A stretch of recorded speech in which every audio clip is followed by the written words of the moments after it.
Welcome to the Discipline Health Podcast, where we discuss topics relating to nutrition, fitness, and health. The content of this podcast is for educational purposes only and is not intended to be a replacement for supervised health care. Please consult your doctor before making any changes to your diet, medication, or beginning any exercise program.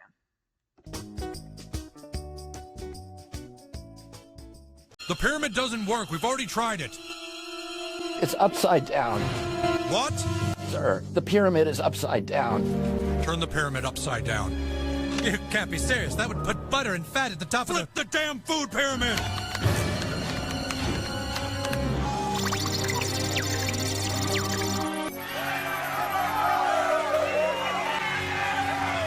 Get the president on the phone. Tell him to have some steak with his butter. The pyramid doesn't work. In today's episode, we are going to talk about the latest USDA food pyramid recommendations and how it literally has been flipped upside down. Yeah, I asked AI. I said yes. The U.S. Department under Health Secretary Robert F. Kennedy Jr. recently released new 2026 dietary guidelines featuring an inverted food pyramid, flipping the traditional model by placing protein, healthy fats, fruits, and vegetables at the wide top, basically eat most. Yes. Okay. And grains at the narrow bottom, eat least, emphasizing whole foods and drastically reducing processed items. Yeah, and sugar. So yeah, the main focus, your main meals should consist of healthy protein, And this is AI. dairy, healthy fats, fruits and vegetables, and then limiting whole grains, which is what we've been doing the whole time. So this is not news to us, but yeah, it's a great step in the right direction, especially since the current statistics right now, more than 70% of American adults are overweight or obese. Oh.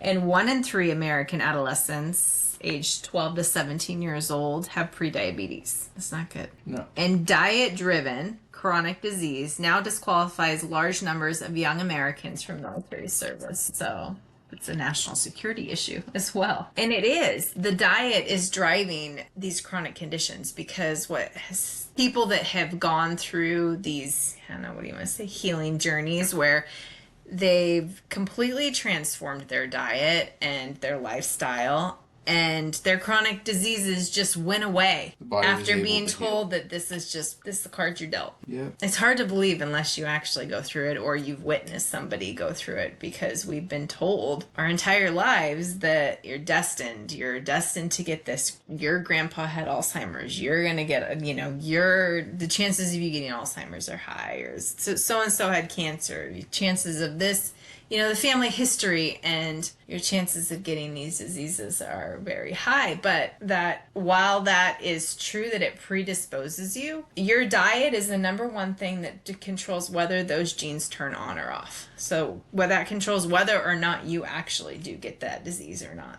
Yeah, we didn't know about epigenetics a long time ago. We know now that you can turn these genes on or off depending on your... And there is tons of research out there showing this, which is inspiring. It's great. Encouraging. I mean, I have a family history of Alzheimer's and a strong family history. I mean, there's multiple family members of mine that have Alzheimer's, but given this knowledge, I have hope that, if I stick to what I'm doing, and I've proven it to myself where I've seen things that I was told that I would have forever go away. Now, I guess I shouldn't say go away because I would say they're in remission. They're no longer active until I go back to my old ways, and then they come right back. Just like turning the gene on and off. Yes. It's like epigenetics. Like you can actually, you're a victim if you don't know this, but if you know that you can do something about your situation, it's just empowering. There you go. And so what are these type of foods that turn these genes on? Well, processed foods, inflammatory foods. Let's just go with AI. I just did this. I said AI, it says right here, key changes in the new inverted pyramid. Top, eat meat, protein, including red meat, dairy, healthy fats, vegetables, and fruits. Yeah. Would you agree with that? I would agree with that. Eat least grains. Okay, we'll stop right there. We have found a different grain. We could edit this down. It's the most ancient grain. It is the original grain from the Fertile Crescent. It is the only grain that has never been been hybridized. And the gluten structure is very simple and easy for you to digest. At least we have found in our experience with Yes. us And our research children. too. There's research I'm articles sure that they have tested this, especially when you make it with sourdough. But that was a way that we still can incorporate it for our kids, where they're still getting, and the nutrient density profile is way superior to modern wheat, and it tastes so much better too. Oh yeah, I remember that they don't eat and then keep eating it and keep eating it. That they actually feel pretty full. Yeah, it's satiating. Higher in protein, lower in carbs.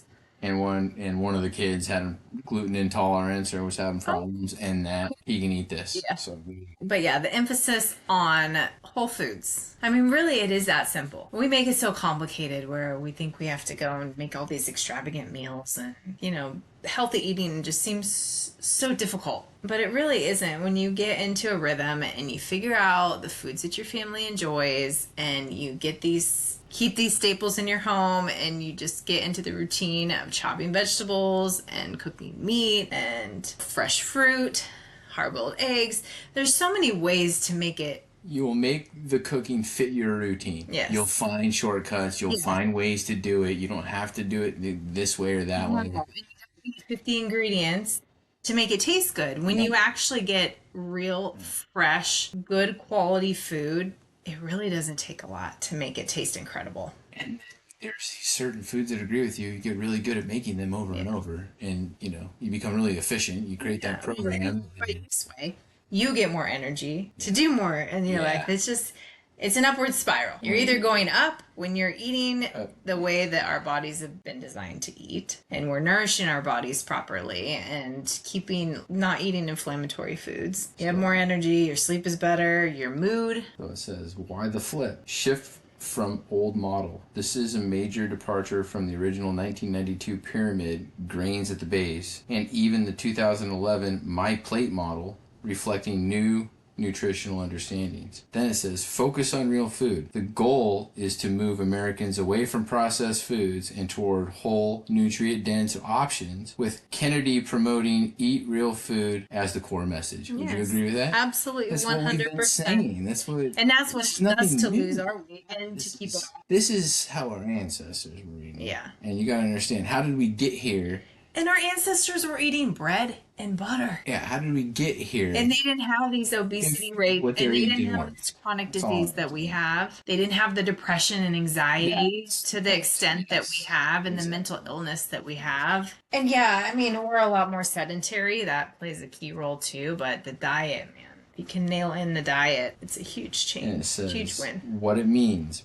Prioritize protein and fats, less grains, and then eliminates processed foods. Sugary drinks, chips, cookies, and white bread are no longer part of the recommended diet. That was being recommended. Of course people are going to be obese. They're telling you to eat it. For a healthy diet. Yep, and cut calories. If you're And it was the using- complete opposite of what we were supposed to and be. then blaming you because cut calories, you're not able to keep the weight off. Well, Yeah, really, it's your sheer body's just starving. Power and Your body's just starving because Yeah. it's starving for actual nutrients. What happens if you give it nutrients? Does it stop getting hungry? yes. But anyway, Thought we'd share that little. I hope you enjoyed that South Park intro.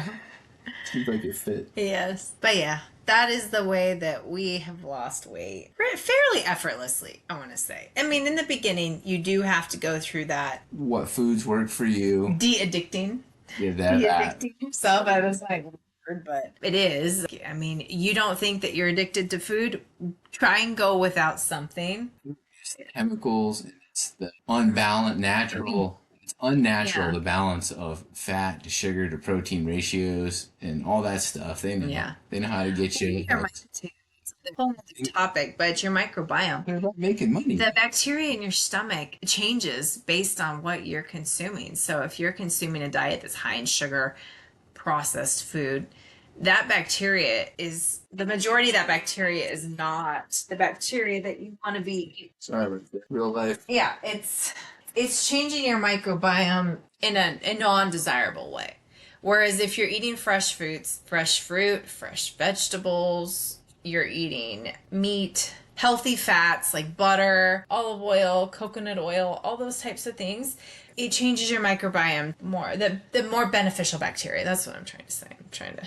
Well, and microbiome is linked to so many things. Microbiome linked to your mood. Yeah. Yes. Yeah. Your emotional health. Yeah, exactly. And your cravings. Your microbiome, if you change your microbiome, your sugar cravings will go away completely. And I have done it so many times to prove it. Anxiety, Yeah. all that stuff. This is in the body. And if you just give the body, once again, it comes down to, are you either... It's simple, really. But it almost seems too good to be true. Because I agree with that. the implications of the USDA putting this out there is that this is what they're going to have to abide by in schools and any government programs, which is great. Because the stuff that they'll be feeding our kids in school is garbage. I mean, let's face it. Kids can get away with that for a little bit. But obviously, it's gotten to the point where their bodies can't handle it anymore. We're having this obesity epidemic in children and pre-diabetes. How many children are pre-diabetic? It's so sad because it is setting these kids up for a lifetime of I used to get a migraine. health issues. I used to get migraines all the time in school. I would eat that and then go back to my class. I would always have sugar. Get a headache and I would always never have sugar associate. issues. I would just think, oh, I need to eat again. But our parents' generation, they woke up with their mom usually cooking breakfast in the morning, bacon and eggs was the thing, it was a known thing. And they loaded their kids full of fat and protein. Look, if you're getting good pasture-raised eggs, and that's important too, the quality of this meat. If you're getting sausage and eggs, or even ground beef that's from highly inflammatory, cows that are fed a highly inflammatory diet, a non-natural diet.